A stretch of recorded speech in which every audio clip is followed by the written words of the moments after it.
Hey guys, Mike here with EBR, and this is the 2025 Trek FX Plus 7S. It's their latest slick commuter e-bike with Class 3 speeds at a lightweight just 40 pounds.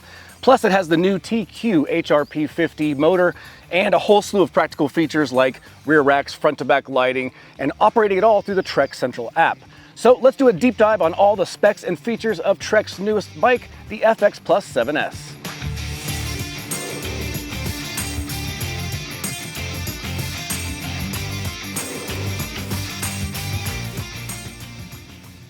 All right guys, so the new Trek FX Plus 7S, this is their latest in their commuter or city slick downtown style e-bikes.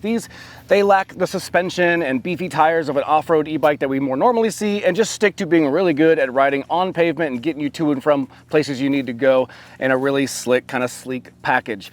Now, like I said, this is a roughly 40-pound bike. They say it's 41.6. I threw it up, or excuse me, they say it's 41 pounds. I threw it up on a scale the way it sits right here with the rack and the lighting and fenders and everything, and it came out just to about 42 pounds, so pretty much dead on the money. Now, there's some nice features about having a bike that's just 40 pounds.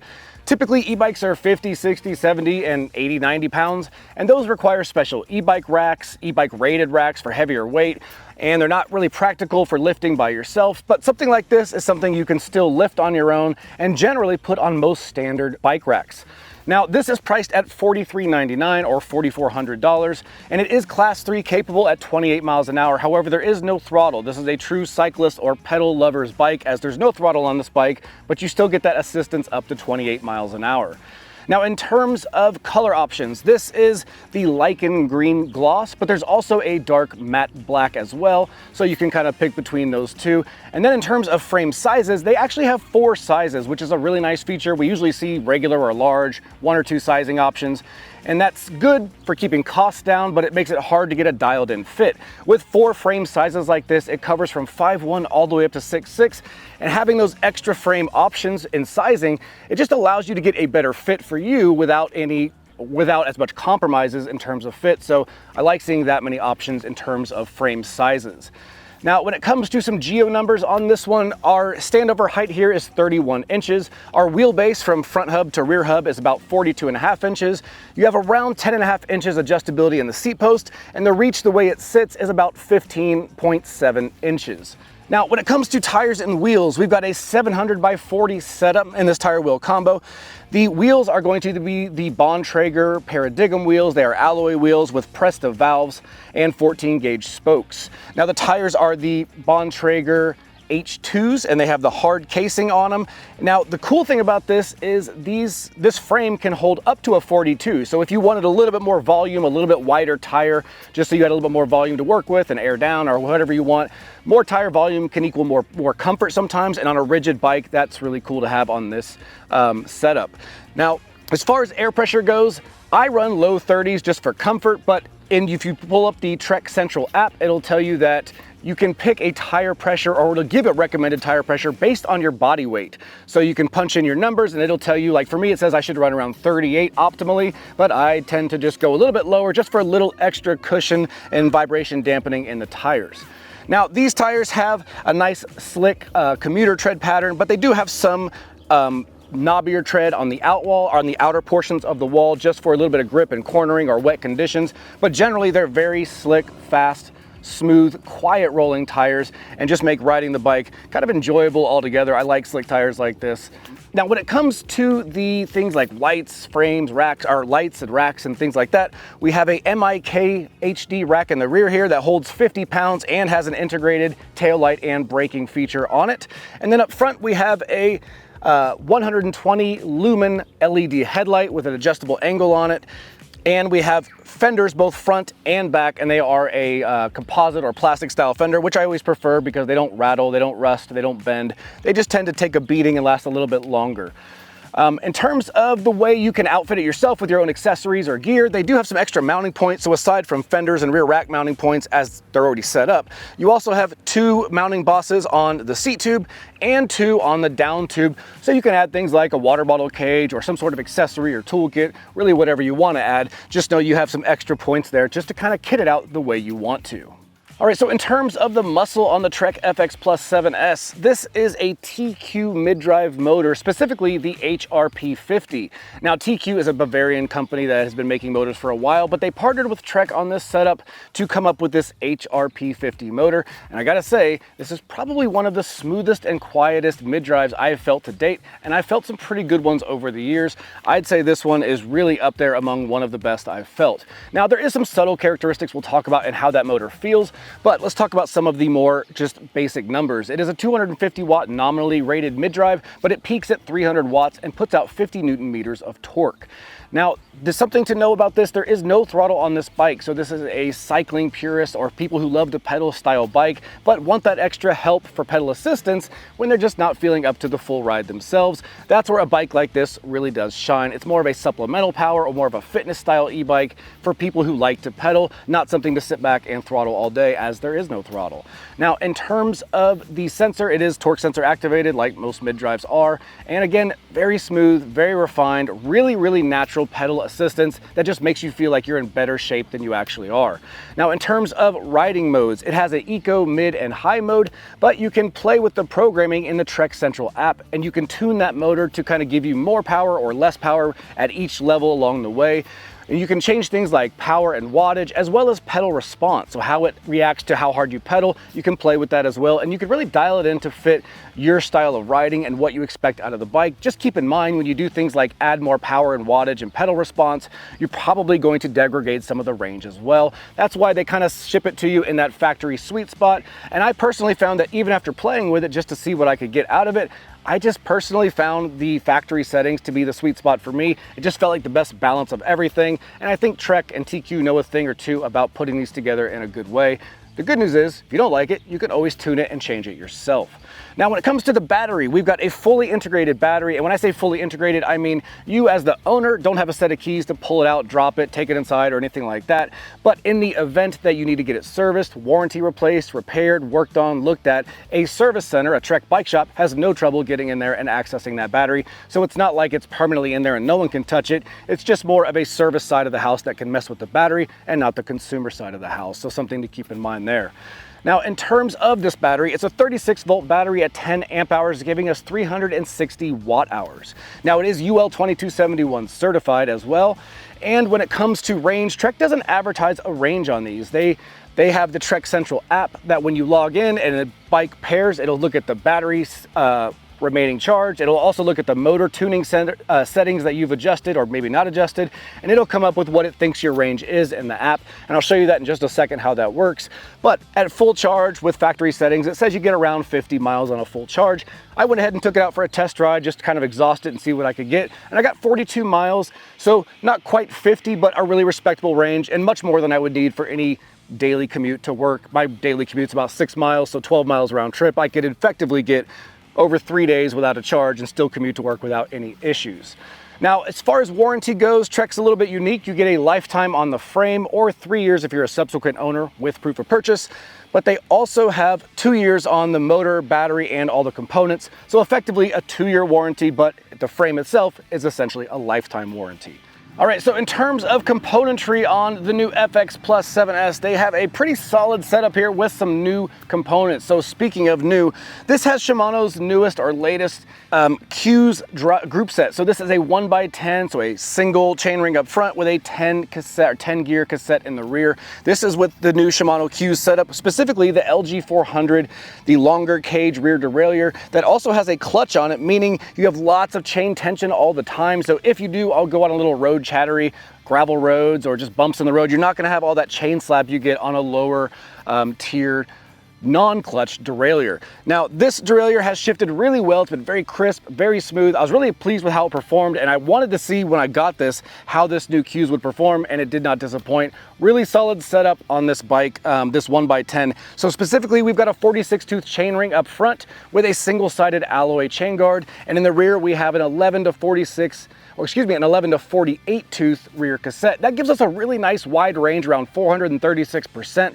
Now, when you have a nice wide range range like that, that is going to allow you to tackle more types of terrain, hillier areas with ease. And on a bike with no throttle, that was a very smart choice, giving you more gears to work with so you can work with that pedal assistance to really tackle any kind of inclines along your ride. Now, when it comes to the crank set, we've got 170mm alloy cranks and some Bontrager flat plastic pedals that have a little bit of traction grip on them and some reflectors for visibility in the evenings. Now, when it comes to braking, we have a Shimano hydraulic disc brake setup. We have 180mm rotors up front with 160mm rotors in the rear, and both are a center lock. That's the way they're attached to the wheel. They usually have a 6-bolt or a center lock. We typically see a 6-bolt, but these have center locks. They're just a better, more secure way, in my opinion, to have a rotor on a wheel. Now, these have 2-piston calipers, and on a bike that weighs only 42 pounds, 180 up front, 160 in the rear, and 2-piston calipers, it's a very solid braking setup. And we have adjustable reaches and the levers up top. Lots of modulation. They feel really good, and they're plenty of braking power for a bike that's this light. Now, when it comes to the saddle, this is the Bontrager Versa Comp saddle. It's about 165mm wide. It's got micro adjustments on the rails down below, and the way to kind of lower or raise that, it's not on a QR. You'll actually need to use an Allen key, which is pretty typical on a higher end bike. More premium bikes tend to move away from the quick release, and it's pretty typical to see an Allen key release here.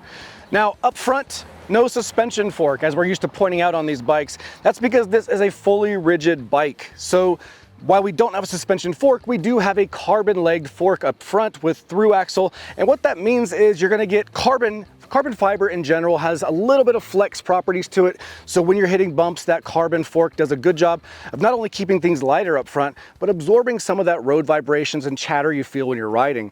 Now, in addition to that, I'm a huge proponent, if you haven't figured out already, of just airing down a few PSI in your tires. I think that's a highly underrated way to just get a lot more comfort out of a rigid bike. Going down a few PSI, those tires will squish just a little bit and do another job of just helping that fork and creating a smoother ride for you. And frankly, I think you'll see when we go on a ride here in a minute, the bike rides really smooth. It's really fun to ride in general. So while it is a rigid bike, it's a very comfortable, rigid ride. Now, up here in the front, we have the cockpit. So this is a pretty unique setup. As you can see here, we have this kind of unique setup here. This is a quad lock integration, which is a phone lock, a phone case lock. So the way this works is you have a small display here to get some metrics on the go if you want to glance down. But what they really expect you to do, or would like you to do, is just use your phone with the Trek Central app, and then it mounts really securely on this quad lock case, which they have a whole slew of accessories for quad lock and their cases for almost any type of phone. And that gives you your screen size of your phone to act as your display while you're riding the bike. But we'll get to that in just a second. So the cockpit here is a 680mm wide bar. It is kind of a unique style here because of this integrated cockpit that they went with. It's got Bontrager lock-on ergonomic grips here on each end. We have our Shimano brake levers with adjustable levers, so you can adjust that reach on them. And then you have the new Shimano Q's 10-speed trigger shifter with windows on the right, and then your PAS controls on the left side here. And really, it keeps a very clean setup in the cockpit. And then in addition to that, they did full internal routing of the cables through the headset down into the rest of the frame, which looks very clean, gives it a nice sharp look, and you don't have any extra wires hanging out anywhere. Just keep in mind, if you do your own maintenance on the bike, you probably already know that just becomes a little bit more of a headache to work with, but it keeps things nice, clean, and just, well, clean looking. Now, in terms of the display here, let's take a close look at the display and that app and just see how this whole setup works. All right, guys, so this is the frame integrated display. This is something you could just glance down at a pinch. Say you didn't bring your phone and you're still riding the bike. You still have all your basic just necessities, things like your speed, your battery level, your average speed, and then you can tap this and cycle through other things to see metrics like a battery remaining in the numerical percentage, and then this will show your range while you're riding based on the battery charge. And then cycling back will show you real-time wattage, power outputs, and then back to your home screen. So just the very bare bones essentials. So in the event you don't have your phone or just don't feel like pulling it out and setting it up on the quad lock display, you can at least get around and still see what's going on. But the real kind of star of the show when it comes to the display is going to be using the quad lock setup. So let's see how that works now and then go into the Trek Central app. All right, so this is the quad lock setup. This will come with the bike based on the type of phone you have. You simply just put it at a 45-degree angle, clicks into place and it's locked in place. Now the one they sent me is for a phone case that doesn't fit my phone, so I'm just going to set my phone inside just to show you how the rest of the app will work. This is the home screen of the Trek Central app. Now normally if this phone case was fit for my phone, you would see my phone start charging. That's because it does communicate with wireless phone charging while it's sitting in the phone holder, which is a really cool feature. Now this is the basic just home screen of the Trek Central app. You can see here you got your really just quick metrics like your battery level percentage, some quick action buttons like just go for ride tracking, tune your motor or your navigation, then some other metrics like your current range estimation. Like I said, right now it's currently estimating about 44 miles at 100%. And I got about 42 miles on my range test. You can connect a heart rate device, so something, maybe your Garmin heart rate strap or any other Ant Plus Bluetooth capable heart rate sensor will communicate with this. You can also in here go into your tire pressure setting recommendations. If you remember earlier, as far as your body weight, it will dictate what you put your tire pressure at. You can click this little gear icon and it will take you to that setup. You put in your rider weight. I'm at 175 pounds and it says it recommends a front tire pressure of 38 and a rear of 44. But then it even says if you don't want that, here's just the minimum recommended and the maximum recommended. And then what they say is the perfect tire pressure. So really, you have a couple options with tire pressures, and I think it's just a good way. If you're not sure what numbers to run, this just makes it really easy and kind of just gives you a good data-based number to run your PSI at. Now, once you've got that in place, you can go back here and you got the odometer, and then you can get service recommendations, or you can disconnect the bike from pairing altogether. Now on the bottom, you've got things like you can go into the map feature, which has a really cool map. Actually, it's got nice terrain like features in it. I like this map altogether, but you can also record your ride and you can set navigation. You can even do ride planning in here. So it's got lots of cool features in there. You can go to history. I haven't recorded any rides in here and I've reset the app a few times, but all your recorded rides that you have ridden on this bike as you record them will start to tally up as icons and tiles you can swipe through and see your ride history. Then you've got your settings gear icon. One will take you to motor tuning, which we'll go into in a second. The other one is the tire pressure calculator, which we just looked at. Here are some metrics about your bike. It'll just give you a name. You can change the name and all of your software and hardware versions in the event you need to get things serviced. You can set up a rider profile, just your personal information. You can connect devices, so things like the heart rate monitor is a good place to start with that. You can also go in and mess with the navigation settings, map settings, and then just some basic info about the app, like the app version number, and let's see what it's got. So it's got the app version number, the developer's information, but it's just basic information about the app. And then you've got a help feature should you need to get some help with the app. But let's go back to the home page, the dashboard here.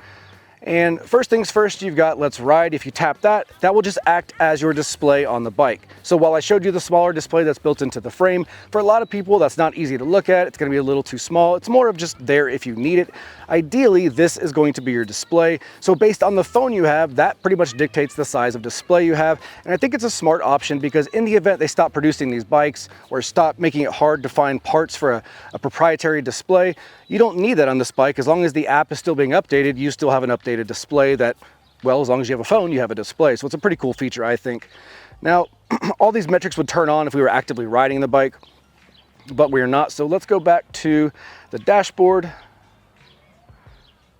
If I can figure out how. Oh, there we go. All right, and then tune your motor. That is one that is going to be something for a lot of people to play with here. You can tune all three different modes, so eco, mid, and high. And then based on how you change it, you could just change things like the assistance level, the max power, the pedal response, and then you apply them to bike once you put them in place.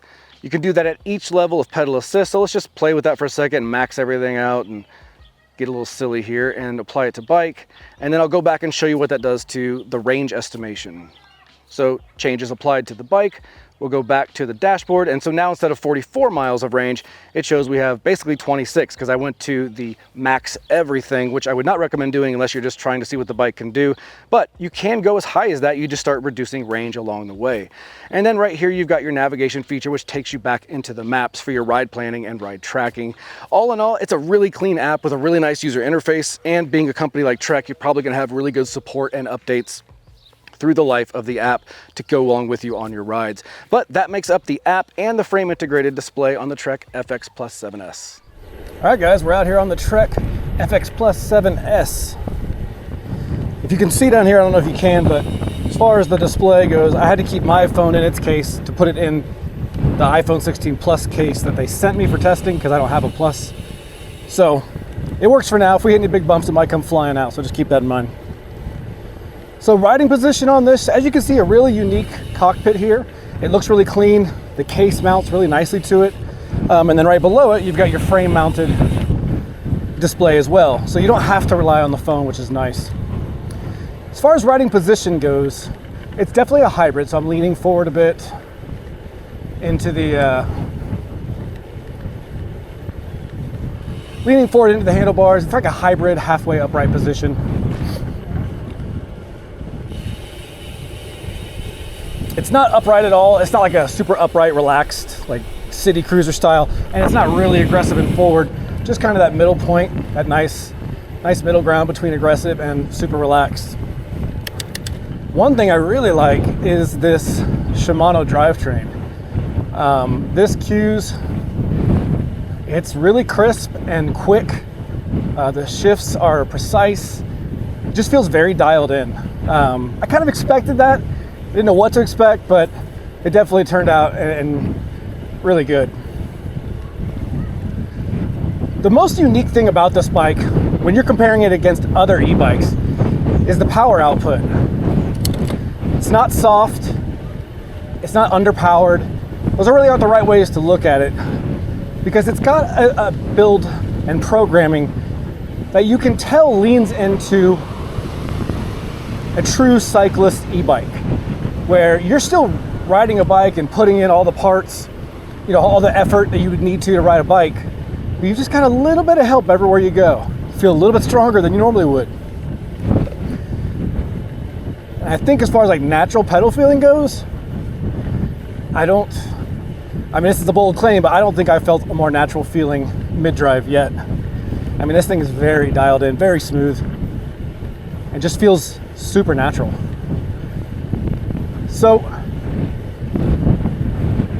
the brakes on here, also very solid. We'll get to going a little bit higher speeds here in a minute and test those out.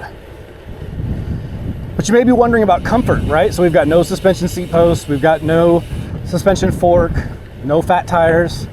I mean, we're really riding on a rigid bike. But you've got a couple things working to your advantage.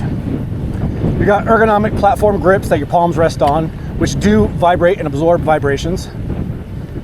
You've also got carbon-legged fork up front, and carbon by its very nature will dampen some vibrations from the road. And then the biggest thing you can do, that I'm always a proponent of, is airing down your tires just a bit, not so much that you lose rolling efficiency, but that you gain a little bit of just cushion. And I think all that together, it makes for a smoother ride than I was expecting. Now, it's not going to feel like, if you pop off a curb, it's not going to feel like a bike with suspension, just a different setup. But for daily roads like this, it feels nice and smooth, no complaints. So let's go up this hill here. And I'm going to push a little bit harder because we are on a pure torque sensor, no throttle. And I feel it slow just a bit coming up this, but it handled it really well. Now, mind you, I'm in the high setting. So I'm not in eco, not in mid, but the high. And again, it doesn't feel like you're being pushed around like a typical e-bike does. It doesn't feel like you have a big motor back there doing all the work. It just feels like you're doing the work.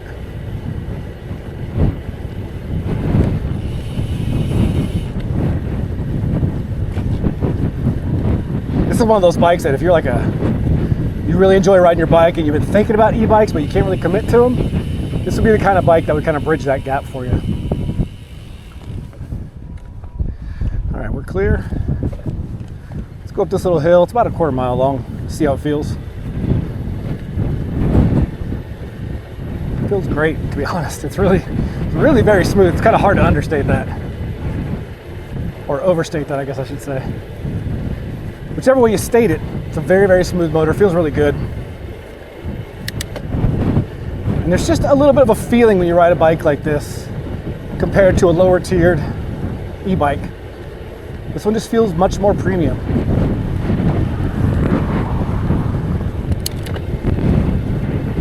So we've been going up this hill. It's about a 5 to 7% grade.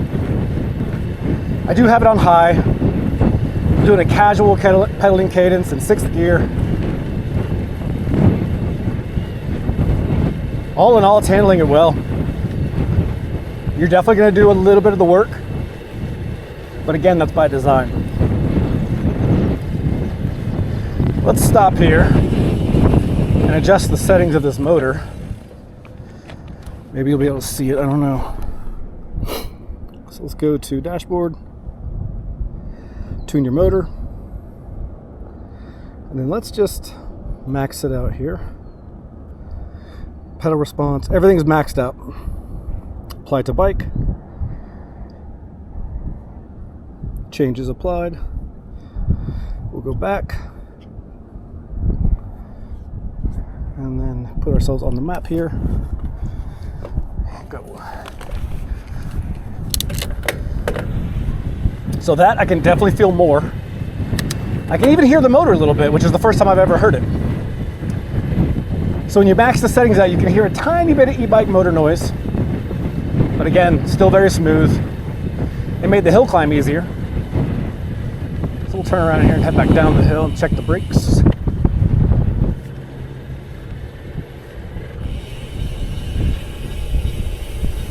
I don't know if you can hear the rear hub, but it sounds like several points of engagement. Kind of gives it that cool higher end bike sound that some people really like and some people don't.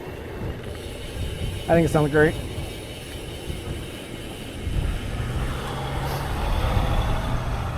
Okay. All right, let's head down the hill. Yeah, these tires feel nice. Oh, I can feel that pick up quickly.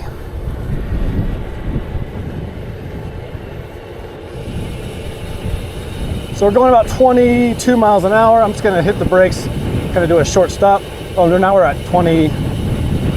Now we're at 25 miles an hour. 26. I don't want to go too fast in this neighborhood. Get down to less than 25. So we're about 22, 23, and all 3, 2, 1. I mean, really nice brakes. It's pretty safe to say, you know, if you're looking for a higher end e-bike that feels higher end when you ride it, doesn't feel or look like a typical e-bike you see out there, it's exactly where this bike falls in. It can be equally as good as a commuter every day to work with the long fenders on it and the rear rack and the lighting, or just a weekend fitness bike. You know, you like to cycle, you like to get long rides in, and you just want a really smooth bike that's just going to amplify whatever level of fitness you're looking for. I think that's where this bike really fits in and does a really good job. So let's head back and chat about it from kind of a maintenance and ownership perspective, because there are some things to consider, and then we'll wrap this up. All right, guys, so let's talk about this less from a review standpoint and more of an ownership and maintenance standpoint, just the kind of the realities of owning a bike and the things that go into making it last a while. So right off the bat, this is a Trek bike. Trek's been in the game for quite a while, and that kind of shows as we go through this. They have some really thoughtful and just smart engineering practices that I think just help this bike last a long time, but more importantly, just feel very solid and premium when you're riding it. So I'll start back here with the fenders. Normally, I'm always gonna say I like plastic fenders, and that remains true in this case, but the way they mount them is just kind of unique. They have beefed up wide mounting brackets that attach to both sides of the seat stays and just keep the fender itself really solid in place. You don't get a lot of wiggle on these. A lot of bikes have just a single 1 or 2 mounting points right in the center of the fender, so it leaves a lot of flex and wobble in there. This one is kind of solid as a rock, really sleek look, and just put in place very well. Now, the MIK rear rack here has nice, the way it is designed, it has these angled mounting points instead of just pivot points, so it's going to prevent any forward and aft mobility or stability when you have a load on this, which is another nice feature. And then the Shimano Q's drivetrain, or this group set. I love seeing a clutch derailleur with nice chain retention on it. This chain retention feature on here is going to go a long way in preventing that chain from ever slapping that seat stay, or that chain stay, excuse me, and creating any damage to the frame material. Up front here, we have the through axle on the carbon fork. I also love the fact that they used a carbon fork because this is gonna go a long way in the comfort on the ride and keeping the lightweight up front, plus quick through axle, both front and rear tires. So really solid, smart choices on how they design this. So these little extra features like the way the wheels are attached, the way the fenders are on, the way the rack is attached, everything's just kind of done at a little bit higher level than we're used to seeing, or at least on bikes that come in at a lower price point. Now, in terms of some things that I would like to see maybe changed or improved, I don't have a lot. In fact, I don't have any that I'd like changed. I just have some cautionary things to let you know if you own it, some things to keep in mind. And it really just revolves mainly right around the cockpit area. Now, at first glance, there's really, not even at first glance, there's no issue with the way this is set up. But because we have a lot of proprietary designs, so this style of handlebar is something unique that you're not gonna find many places.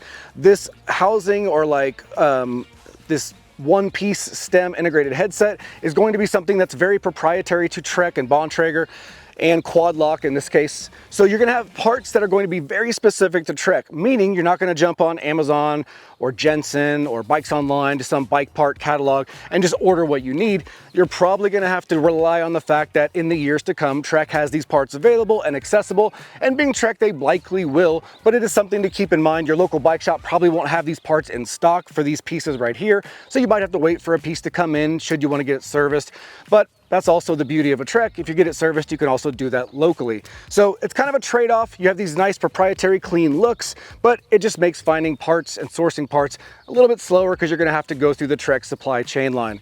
Now, on top of that, they have integrated, fully integrated cables through the headset down through the rest of the frame. It looks beautiful. I do that on all my own bikes, but I also do my own maintenance on my own bikes, and I know that when you get in there, you're just gonna add an extra hour of frustration when you're cleaning up these cables and doing any maintenance. But if you don't do your own maintenance and you take it to a local bike shop, just know that this clean look comes with maybe an extra hour or two of labor because the mechanic who works on it is gonna have to spend that extra time dealing with this nice clean setup.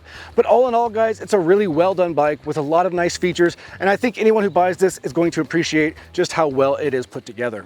All right, guys, so that is it, the new Trek FX Plus 7S. It was really fun to ride this bike. This is one of those bikes I'd like to just throw into my personal collection, but of course I have to send it back to Trek because they just let me borrow it for this test. In general, it was a really sleek, fun, zippy little e-bike to get around town.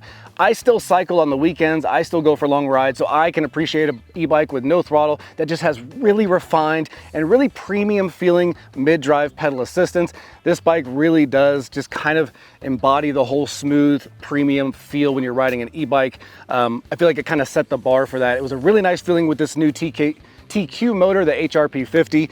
I got 40 miles of range, it only weighs 40 pounds, and it's totally set up for just practical everyday use with fenders, racks, and lighting. Really enjoyed my time with this bike. Now, if I've missed anything about this and you guys have any questions, just drop them down below. I'll do my best to answer them for you personally. And remember, when you get a bike from Trek, you have a lifetime warranty on the frame, as well as easy access to local servicing and shopping. So with that said, be sure to like and subscribe. And until the next review comes, I'll see you guys out on the trail.